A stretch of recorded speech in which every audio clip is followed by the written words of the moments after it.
Hello there, this is Cookies, and I have turn 41 of EA Abysia.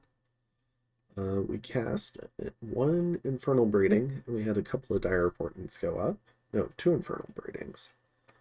But before we take a look at that, let's go ahead and take a look at some of the fights this turn. Guess we got some Fire Gems and a Magic Site.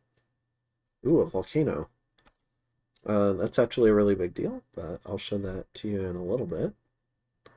So, first up, we have Helheim going into New Spring, killing PD.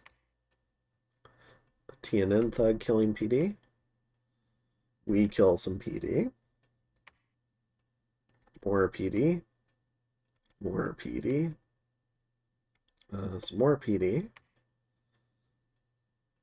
And here we've got, looks like a conjurer just out in the wild. What was he doing? Maybe blood hunting, but not set to retreat.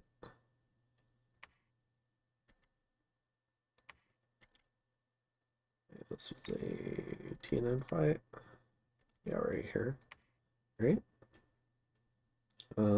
We go ahead and retreat from this, which is just a bunch of TNG terracotta guys. And then in Mammoth Grove, you see that Malak Thug again.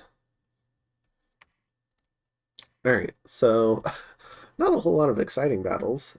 I guess I could take a look at a couple of the TNN Thugs or something, but we're going to go straight to Abysia. And this is where the volcano happens. So I guess this must be some sort of DE event, I think. But we managed to get a volcano in our capital, which is fantastic. I trade 1,000 people for that all the time. So our capital is now up to 9 fire income, which is most of our fire income. Additionally, in terms of globals, we put up Eternal Pyre. I forget the other global.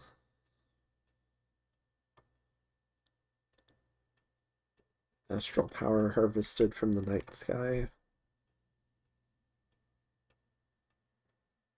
Is that maybe stellar focus? Anyways, they've got mana from heavens, which is the OP one. Chaco has Mother Oak, and now we've got Eternal Pyre. So out of our 33 fire income, 9 is from our capital, 20 is from the global, which leaves 4 fire income from other provinces, of which 3 comes from this province. So unfortunately, for all of our fire site searching, we've actually found basically no fire income, aside from this one from this boiling bog. But it's what we've got to work with. So what are we doing this turn? We're doing a little bit of remote site searching. So we've got some dark knowledge. We're continuing to call disciples. So hopefully Macone gets flippers back in time for the capital defense.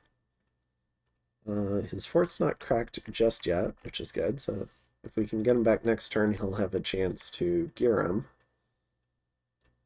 We're casting Children of Catharsis. We're getting a crystal coin, a lifelong protection, and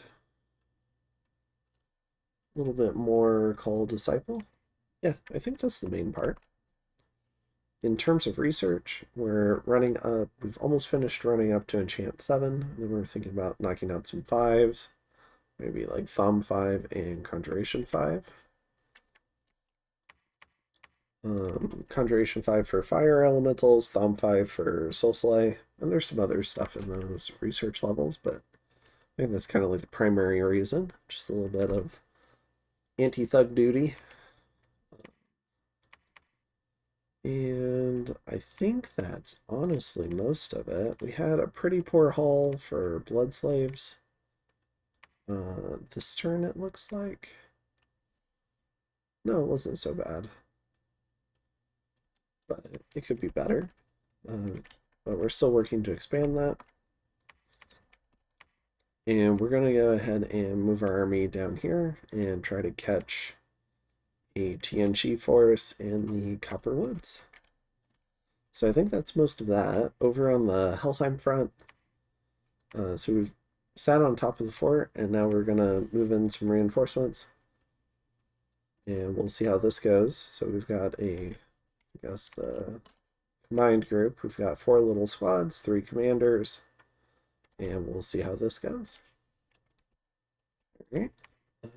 Hopefully that's it, and I'll see you next time in turn 42. Have a good one.